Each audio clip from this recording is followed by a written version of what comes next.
Group 1లకు సంబంధించి mains exam రిజల్ట్స్లో చాలా అవకతవకలు జరిగాయి. మొదట్లో Telugu medium, English medium correction తప్పు జరిగిందని చూసాము. ఇప్పుడు ఒక 2 సెంటర్లలో టాపర్లు దాదాపు 70 నుంచి 80 మంది ఉన్నారు. సో అట్లా సాధ్యం కాదు, ఇందులో ఏదో జిమ్మక్కులు జరిగాయి అంటూ కూడా గ్రూప్ 1 ఆస్పిరెంట్స్ మాట్లాడుతూ ఉన్నారు. మాట్లాడదాం మరి. మనతో పాటు నిరుద్యోగ జేఏసీ నాయకుడు జనార్దన్ ఉన్నాడు. అసలు ఏం జరిగింది, నిజంగానే అవకతవకలు జరిగాయి ఏంటనేది వారితో మాట్లాడదాం. ఏం చెప్తారు బ్రదర్? మొన్న Telugu medium, English medium issue నడిచింది. ఇవాళేమో 2 సెంటర్లలో ఎక్కువ మంది క్వాలిఫై అయ్యారన్నట్టు తెలుస్తాం. అవునన్నా, వాస్తవం. ఇది ఆధార రహితంగా ఏం మాట్లాడట్లేము. ఇది ఆధారాలు. నీకు మొత్తము ఉన్నటువంటి సెంటర్లు 46 సెంటర్స్ అయితే మొత్తము ఉన్నటువంటి వాళ్ళు మొత్తం 25 సెంటర్లలో 18,077 మంది రాస్తే 68 మంది అబవ్ 500 మార్క్స్ వచ్చినాయి. 25 సెంటర్స్లో ఓన్లీ 2 సెంటర్స్ 18 సెంటర్ 19లో 74 మెంబర్స్కి వచ్చినాయి అబవ్ 500. ఈ సెంటర్లో క్వాలిఫై అయిన వాళ్ళు కూడా ఎక్కువనే. సెంటర్ స్ట్రెంత్ 792 ఉంటే వీళ్ళు అబవ్ 500 క్వాలిఫై అయ్యారు. ఈ సెంటర్ 19లో కూడా అంతే, అబవ్ 500. మళ్ళీ ఇది క్వాలిఫై అయిన వాళ్ళ స్ట్రెంత్ అబవ్ 500. మళ్ళీ అబవ్ 500 మార్క్స్ వచ్చిన వాళ్ళు 37 అంటే ఇల్లే రేపు జాబ్లు వచ్చేది కూడా ఇదే. ఈ సెంటర్లోకి వెళ్ళి 74 మందికి 563 ఉద్యోగాలలో 74 మంది వీళ్ళే ఉన్నారు. అంటే ఇంకా వీళ్ళది 450 వరకు వస్తే వీళ్ళ యొక్క స్ట్రెంత్ ఎంత అవుతుంది అంటే ఒక 150, అంటే మినిమం 150 సెలక్షన్స్ ఈ 2 సెంటర్లకు వెళ్ళే వస్తున్నాయి. ఇందులో ఏదో గోల్మాల్ జరిగింది. మేము ఆధారాలతోటే వచ్చినాము. ఒక్కొక్క దాంట్లో ఒక్కొక్క మార్క్ డిఫరెన్స్ ఉన్నటువంటి సెంటర్, ఒక హాల్ టికెట్ నెంబర్కి ఆధారం మధ్యలో గ్యాప్ లేనటువంటి వాళ్ళకి ఎక్కువ వచ్చినాయి. ఇది చూడండి, ఈ పేజీ పెట్టండి. ఈ పేజీని మొత్తం పెట్టండి. ఇందులో ఇవి పెట్టినాం. అంటే 2 హాల్ టికెట్స్ నో గ్యాప్ ఉన్న వాళ్ళు 68 మందికి same marks, 2 hall tickets gap 1 ఉన్న వాళ్ళు 46 మందికి same marks, 2 hall tickets gap 2 ఉంటే వచ్చిన సేమ్ మార్క్స్ వచ్చిన వాళ్ళు 64 మంది, 2 హాల్ టికెట్స్ గ్యాప్ 3 ఉన్న వాళ్ళకు 52 మందికి సేమ్ వచ్చినాయి. ఇట్లా ఈ విధంగా అందరికి సేమ్ మార్క్స్ ఏ విధంగా వస్తాయి, ఎట్లా వస్తాయి? మరి వీళ్ళు మాకు సాఫ్ట్వేర్ ఉద్యోగాలు చేసేటటువంటి వాళ్ళు కూడా దీళ్ళు ఇచ్చినటువంటి సాఫ్ట్వేర్ ఇట్లా ఉండొచ్చు అనేటటువంటిది ఒక డికోడ్ చేసిర్రు.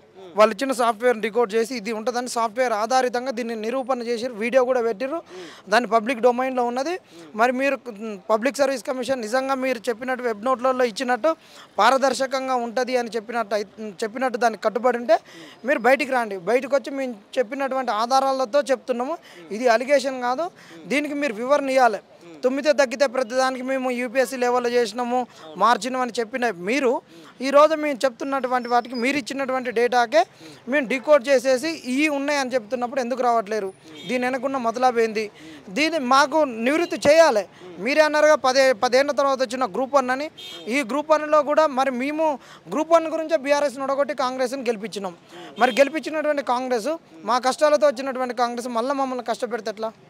ఇది బీఆర్ఎస్ చేసిందని నిన్ను తీసుకొస్తే మళ్ళీ నువ్వు అంతకన్నా ఎక్కువ దౌర్భాగ్యంగా చేసి ఏ దానికి ప్రశ్నకు సమాధానం చెప్పకుండా ఎక్కువ అడిగితే కేసులు పెట్టడం, అక్రమ కేసులు పెట్టడం, మీడియా ప్రెస్ మీట్ పెట్టుకుంటే అరెస్టులు చేయడం, ఇది ఎంతవరకు సరైనటువంటిది? ఏం జరిగి ఉండొచ్చు అంటే ఆ 2 సెంటర్లోనే ఇంతమంది ఎక్కువ క్వాలిఫై టాపర్లుగా రావడం అనేది నిజంగా ఏం అనుమానం వస్తూ ఉంది? అనుమానం అనేటటువంటిది ఇక్కడ వీళ్ళు ఏమో చేసిర్రు, ఎట్లనో చేసిర్రు. ఏంటంటే వీళ్ళు చేసినటువంటి దాంట్లో కూడా ఇంకా కొన్ని ఆధారాలు చూపిస్తామన్నా.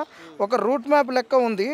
కొన్ని ఏరియాలో ఉన్నటువంటి సెంటర్లను వీళ్ళు కరెక్షన్లో కూడా ఏంటంటే ఎవరెవరినో పెట్టి ఎట్టెట్నో దిద్దిచ్చిర్రు. వాళ్ళు దిద్దిచ్చుడు కూడా ఆగమాగంగా దిద్దిచ్చినటువంటి సందర్భం చూసినాం.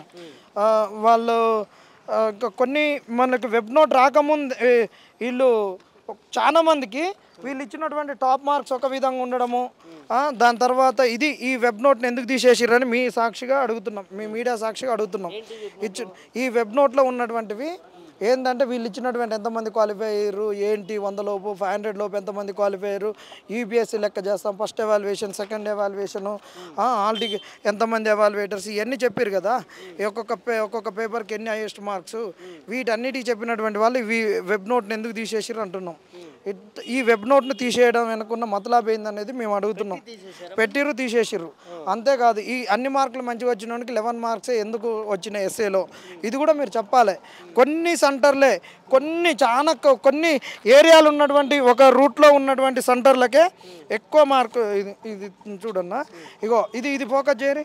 ఇగో ఇది అయితే ఏదైతే మార్క్ ఉన్నదో ఈ మార్కులు ఉన్నటువంటి సెంటర్లే మొత్తం సెలెక్ట్ అయ్యారు. ఎక్కడెక్కడ ఇది ఆ సెంటర్లు కోటియా ఏరియాలో ఉన్నటువంటి సెంటర్లో ఎక్కువ సెలెక్ట్ అయ్యారు. ఈ చిలకపచ్చ కలర్ ఉన్నటువంటి ఏరియా ఉంది కదా, ఆ ఏరియాలో ఉన్న ఆ రెడ్ కలర్లో ఉన్నటువంటి ఏరియాలో ఉన్న సెంటర్లో ఏ కాలేదు.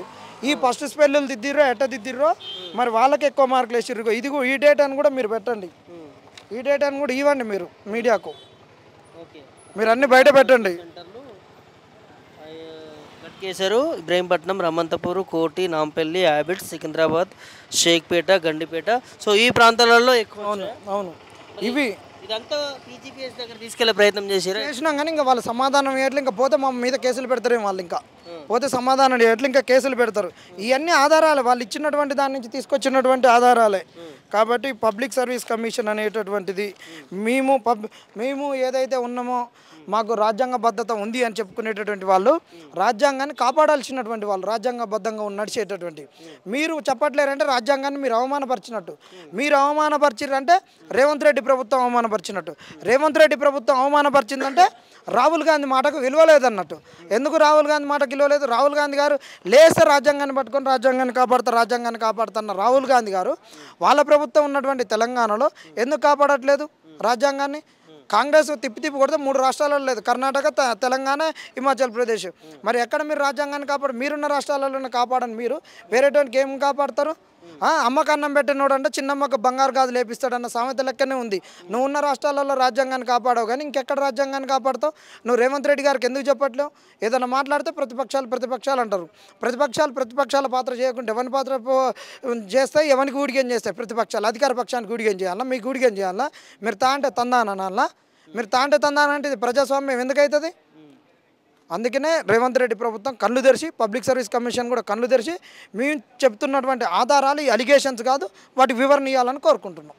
ఇది అలిగేషన్స్ కాదు, ఇవన్నీ ఆధారాలు. దీనికి ఖచ్చితంగా సమాధానం చెప్పాలి టీజీపీఎస్సీ. ఎందుకంటే చాలా విద్యార్థులు గ్రూప్ అని నమ్ముకొని ఊర్ల నుంచి ఇక్కడ హైదరాబాద్కి వచ్చి కోచింగ్ తీసుకొని వాళ్ళు కష్టపడుతూ ఉంటారు. సో ఇవాళ తప్పులు జరిగాయని చెప్పి కూడా విద్యార్థులు మరి చెప్తా ఉన్నారు. ఖచ్చితంగా దీని మీద మరోసారి పునరాలోచన చేయాలి. వీటికి క్లియర్గా ఎవిడెన్స్తో విద్యార్థులు ముందుకు వస్తూ ఉన్నారు. టీజీపీఎస్సీ కూడా మరి విద్యార్థులను పిలిపించుకుని అసలు ఏం జరుగుతూ ఉందో అనేది చర్చలు జరపాలి. గ్రూప్ 1లో జరిగినటువంటి అవకతవకలు ఏవైతే ఉన్నాయో వాటన్నిటి కూడా బయటపెట్టే బాధ్యత ఖచ్చితంగా టీజీపీఎస్సీ ఉంది. సవరించాల్సిన బాధ్యత కూడా ఉన్నది. కాబట్టి ఖచ్చితంగా విద్యార్థులకి గ్రూప్ 1 ఆస్పిరెంట్స్కి న్యాయం చేయాలని కోరుతా ఉన్నాం. వీడియో జర్నలిస్టు కిరణ్తో ప్రభాకర్, మిర్రర్ టీవీ, హైదరాబాద్.